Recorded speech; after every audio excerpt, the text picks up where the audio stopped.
কষ্ট হচ্ছে।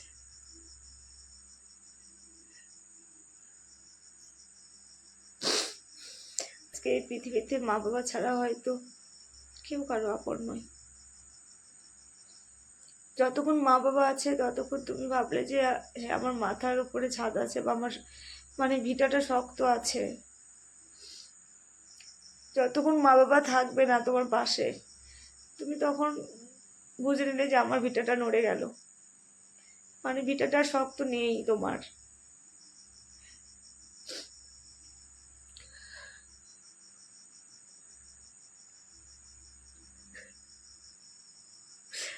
খুব কষ্ট হচ্ছে আজকে আমার, জানো তো, ভীষণ কষ্ট হচ্ছে।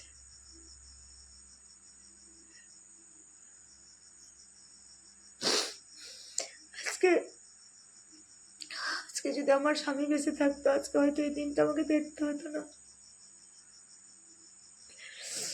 আজকে আমার স্বামী নেই দেখে এত কষ্ট, আমাদের দুর্দিন চলে এসেছে।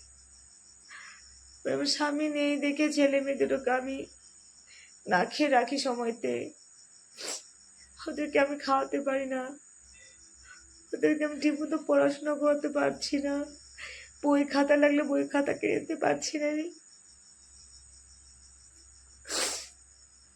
আজকে যদি ওর বাবা বেঁচে থাকতো, হয়তো ওরা ঠিক মতো মানুষ হতো, আর আমরা হয়তো লোকের বাড়িতে ভাড়া থাকতাম না, বা আমাদের না খেয়ে থাকতে হতো না।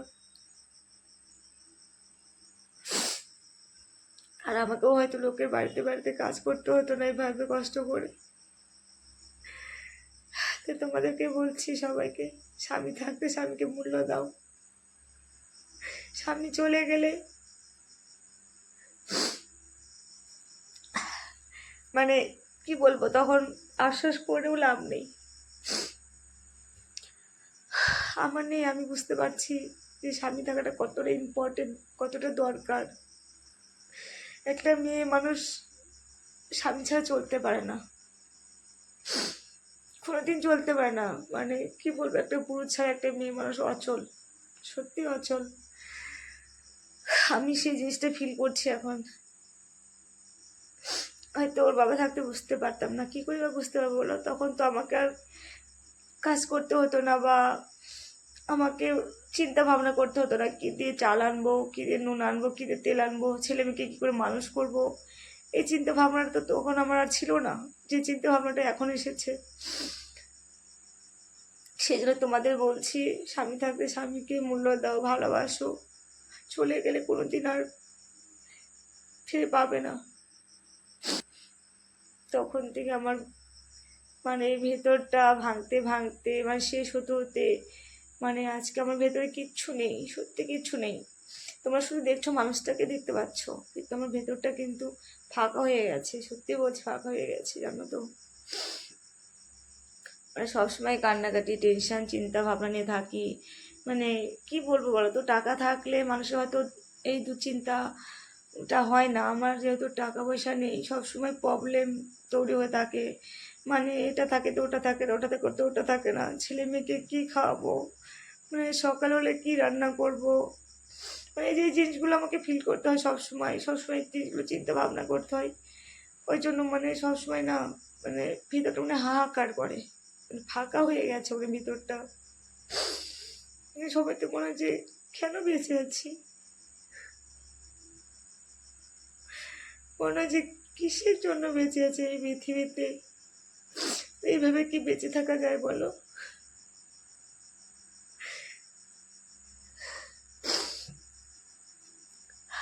সত্যি মনে হয় বেঁচে থাকার একটু ইচ্ছা নেই, একটু ইচ্ছে হয় না বেঁচে থাকতে, এত কষ্ট পেতে পেতে মানে।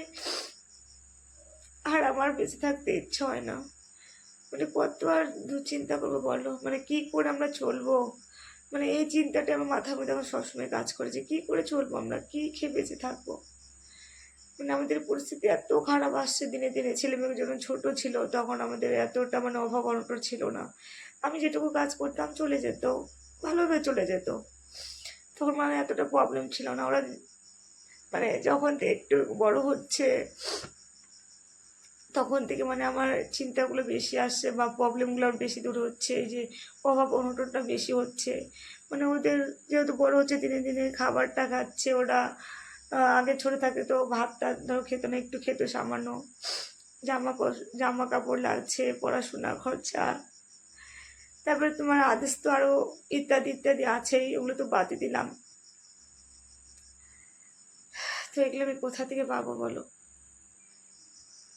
ছেলে মেয়ে দুটো চিন্তা করে শুধু আমি বেঁচে আছি। ওদের মুখের দিকে একমাত্র তাকে আমি বেঁচে আছি, জানো? যে আমি যদি মরে যাই ওদের কি হবে, ওদের কে দেখবে?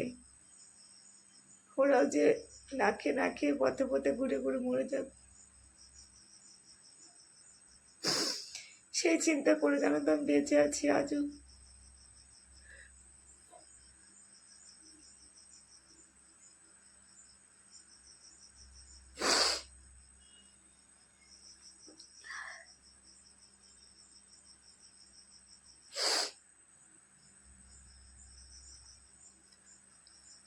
তো বন্ধুরা, এই তো আমার জীবনের কাহিনী।